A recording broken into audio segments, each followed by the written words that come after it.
This is Mongolian Mindset, and today we're going to be responding to one of our subscribers' comments.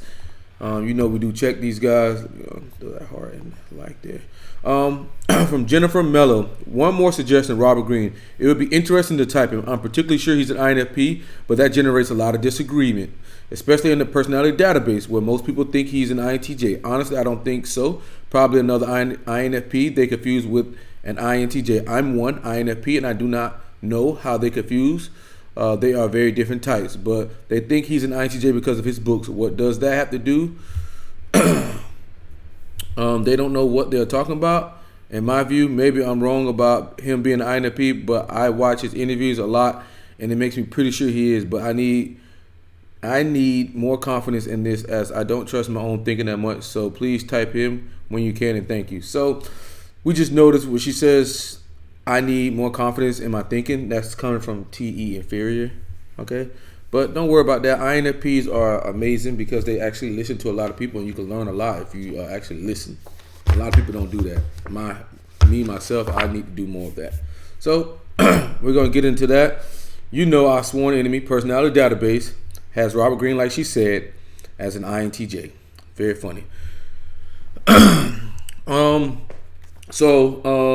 You guys know we use Linda Barrens metrics, the interaction style, the temperaments, the core values, the core needs, and whatnot. We're gonna use that to break them down, and like we said, get caught up with the 8 function model. For INTJs, that would be NI in the first spot, TE in the second spot, FI in the third spot, SE in the inferior spot, or the fourth. And the opposing personality would be NE, and the critic would be TI, and the seventh it would be FE. In the 8th, it would be SI, okay? 8, demonic or angelic, SI. So let's get into this, and thank you for your request.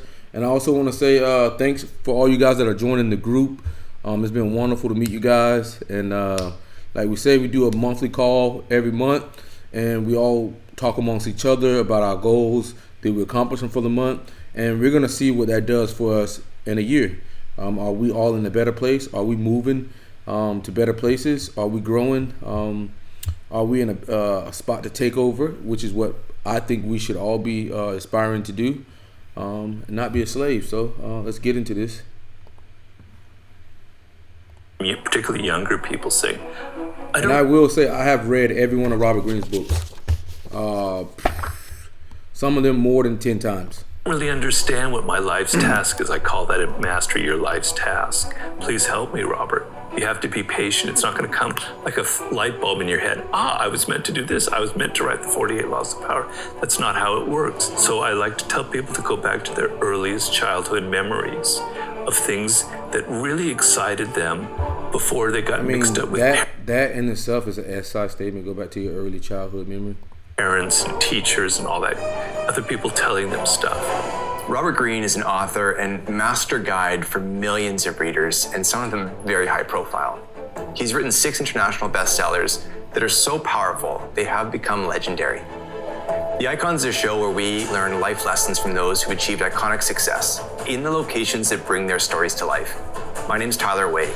We're in Los Angeles, moments from Robert's door. I've been looking forward to this conversation. Robert Greene, welcome to the Icons by Motiversity. Thank you for having me, Tyler. My pleasure. It's a pleasure for us as well. Yeah, it took a while to get this whole thing set up. It makes it that much sweeter when it happens. Okay, all right, hopefully. Yeah, that's right.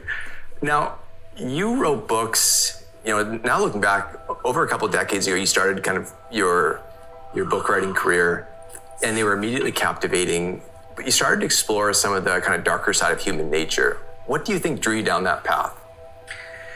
Well, it's a complicated story, but mostly I had been working in Hollywood prior to writing that first book, and that's what kind of drew me to the darker side of human nature, to be honest.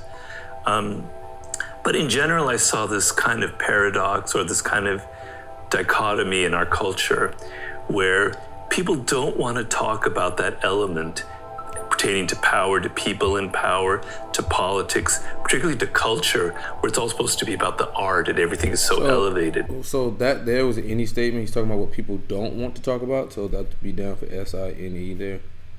So 1 point for there already. INTJs are SENI. So That might be a problem there, personality database. So it's like it's a repressed thing, you know. We'll talk about sex. We'll talk about the, you know, any kind of divergent human behavior, but power and manipulation. Ew, no, I don't want to talk about that. And then in the self-help genre, which I never really imagined kind of falling into, but I guess I have, the books tend to kind of soft pedal all of that stuff. It's all about, it's almost as if we're angels and we're not these kind of primates that are hung. All right, so he's getting abstract. And the reason why that is abstract is because that's talking about intangible things. Nothing that's concrete there, that's intangibles. Intangible means outside of the five senses, pretty much. So, yeah. Hungry for power. And I just saw in my experiences in Hollywood and before Hollywood. I saw in my experiences, that's another SI statement. My experience. I had like 50 different jobs in every imaginable field you know, possible. You know, I worked in a detective agency. I worked in construction. I taught English. I worked, I talked, I worked. That's more SI. I worked in a hotel in Paris. I did this, I did that, etc. I saw all kinds as in like SE would be we did this, we did that, or you do this, you do that. Power moves. I saw a lot of that dark side in motion, but nobody talks about it. Maybe novelists in fiction or maybe in film would kind of go into it. But humans are fascinated with what we repress, right? And so by hitting that nerve, that little thing that we don't really want to talk about, but we're secretly fascinated by, I think that's what kind of led to the success of the book. But I've always been fascinated by the dark side of human nature. And now that it's been some time since you wrote the 48 Laws of Power, and obviously you've written a number of books since then, but that was really the start kind of publicly. Yeah.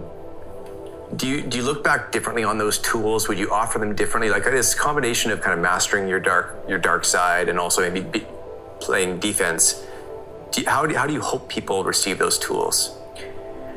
Well, people generally bring to anything in life their own psychology, their own mindset, right? Okay, he's getting informative. Yeah, I'm gonna put an asterisk side of informative, but we're gonna keep looking. Just for a pointer here. INTJs are direct language. So if you're already a shark type person, if you're already manipulative, you probably won't really need my book and you probably won't read it. But if you do read it, you go, yeah, that's right. That's how I operate. That's how life is. Okay. But for most people, human nature, pretty sure that'd be interest. People interest. Most people in this world are naive, like I was when I entered the work world. Most people don't understand the 48 laws of power. They don't understand that you want to talk less to appear more powerful. They don't understand the dynamic of making people come to you instead of always kind of foisting yourself on others, etc. And that naivete is what gets you into a lot of trouble in life, right? It got me into a lot of trouble. Law number 1, never outshine the master. He's going back to his own first-person experience a lot. So that's how again. I could sit here and cry and tell you all kinds of tragic stories about how I outshone the master and how miserable it made me, right? So I was one of those people who was a bit naive and didn't understand this kind of secret language that people in power have, right? So a lot of the book is opening it up, this world, to everyone, right? It used to be only white men of a certain age and a certain social background who had access to this kind of knowledge, who could have that kind of power. I was TE there. And it kind of pissed me off that it was like this secret that nobody wanted to share. I wanted to open up. I wanted to end all the hypocrisy. I wanted everybody to see that this is how things operate behind closed doors, etc. So I wrote the book to kind of reveal these secrets, right? The book is really I'm not trying to instruct the sharks out there and try to make people more manipulative.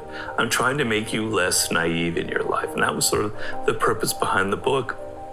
And since that's the spirit I wrote it in, it's interesting to see that that's the spirit that most people take it in. All right, so I get a lot of emails from readers. It pissed me off that it was like... He's not like walking you through a sequence of how things went. It's coming off very outcome, just there. I think that was outcome. The secret that nobody wanted to share. I wanted to open up. I wanted to end all the hypocrisy. I wanted everybody to see that this is how things operate. I wanted the outcome, everybody to see this is how things operate, outcome. behind closed doors, etc. So I wrote the book to kind of reveal these secrets, right? The book is really not, I'm not trying to instruct the sharks out there and try to make people more manipulative. I'm trying to make you less naive in your life. And that was sort of... that's the outcome. He wants to make people less naive. Again, outcome. INTJs are progression. So they talk about how things move from one event to the next in a movement or progression type mindset. They care about the process. He's talking about the end product. The purpose behind the book. And since that's the spirit I wrote it in, it's interesting to see that that's the spirit that most people take it in. I get a lot of emails from readers, and most of the emails are, God, you opened my eyes up to something I never really thought about. This has really changed how I look at people and look at the world. It doesn't make me paranoid. It just makes me more aware of myself and what other people are up to. So that was sort of the motivation behind the book. It's helpful to hear, because I think that probably mirrors my experience quite a bit with the book.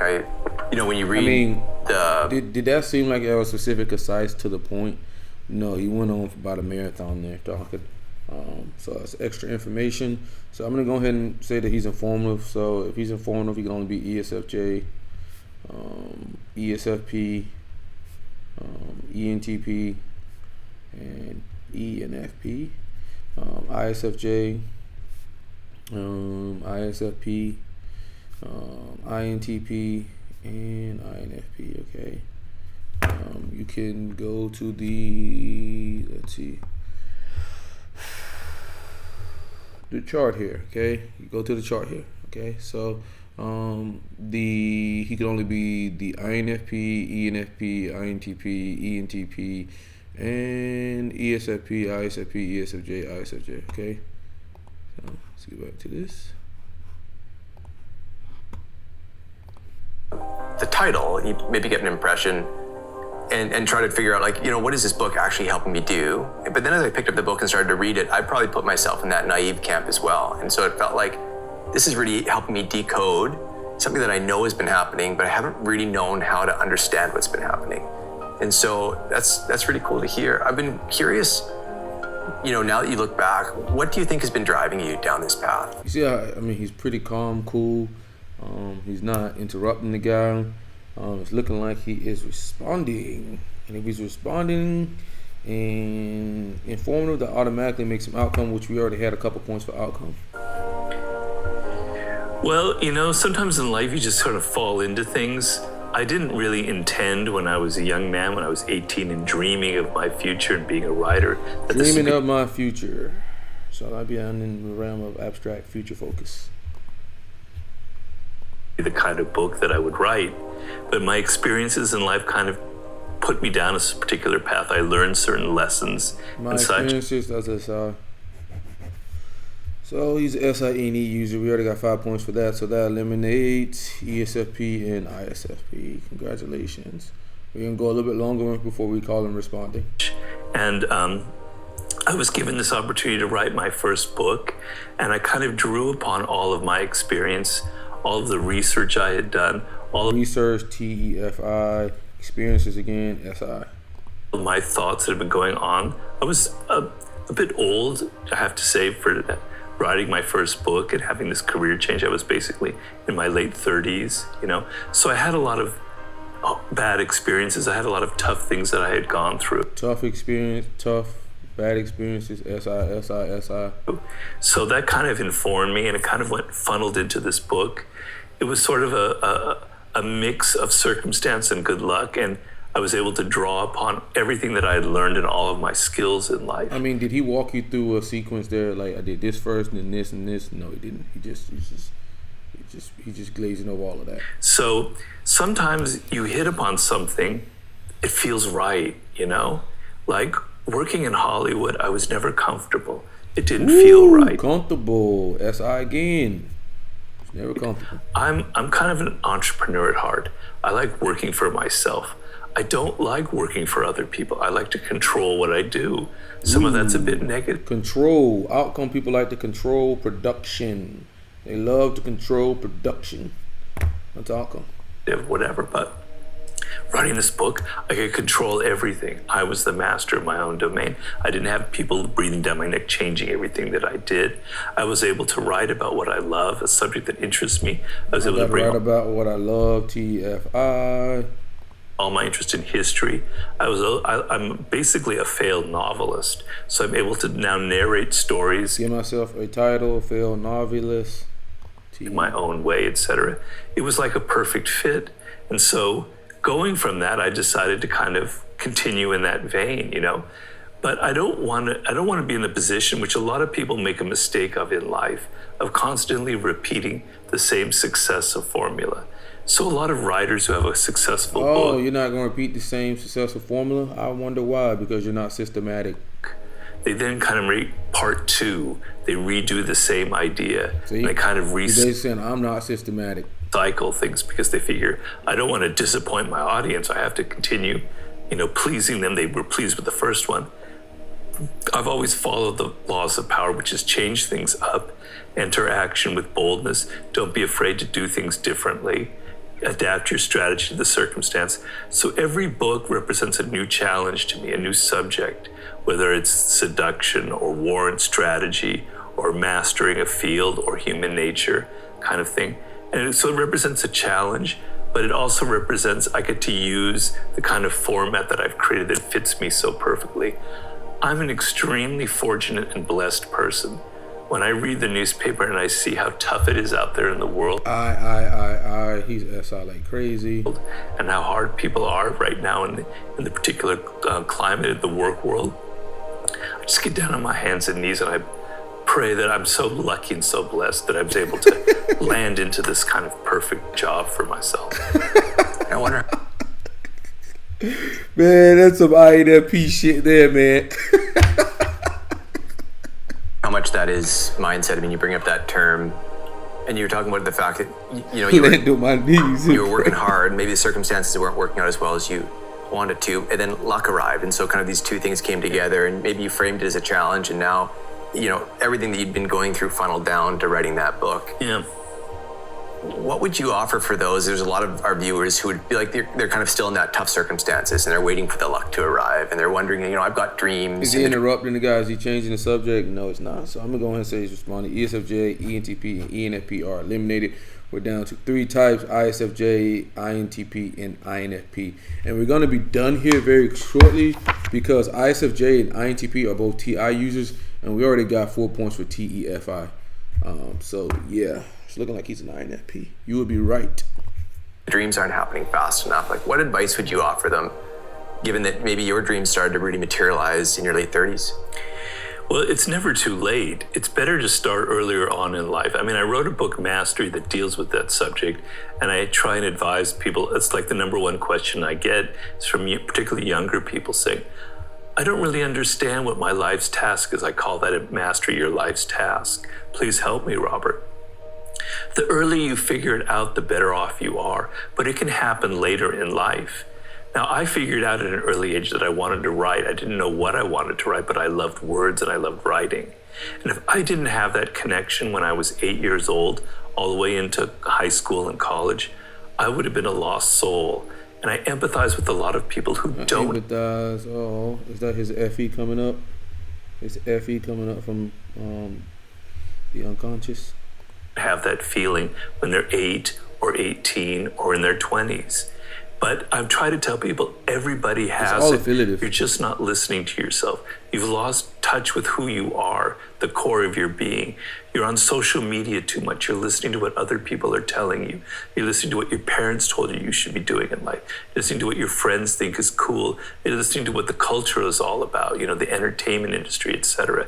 You got to cut all that shit out and you got to listen to yourself. And you got to be a bit bold and you have to embrace what makes you different. I say what makes you weird because I know personally he's talking about FI again. There you go. I'm a very weird person. If you saw me at home, you'd go, whoa, he talks to his animals like that. He's talking to his bottle of shampoo when he's showering. Yeah, because he's abstract. So he's TFI user. He's INFP. Okay, and that's pretty easy to see. We had more than 10 points for SINE. INTJs have direct language. which means they're specific, concise, and to the point. INTJs are SE and I users. So no, he's not one. Also, INFPs are affiliative. He's talking about doing the right thing. I help people do this. I help people do that. It's all about inclusion and whatnot. He's outcome focused, which means he talks about the end product. INTJs talk about the how-to. They literally love the how-to. They will break you down a how-to on anything. You want a good breakdown of something, go to an INTJ. They will literally break it down for you perfectly, from one step to the last step. I think that's why they're able to master pretty much anything. He's responding, so yeah. And he's a TEFI user. INTJs are also TEFI, but that just helped us eliminate what Robert Greene was. So being an INFP, he's affiliative, which means he talks about doing the right thing.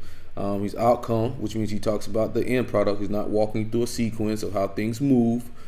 He's informative. He gives a lot of extra information.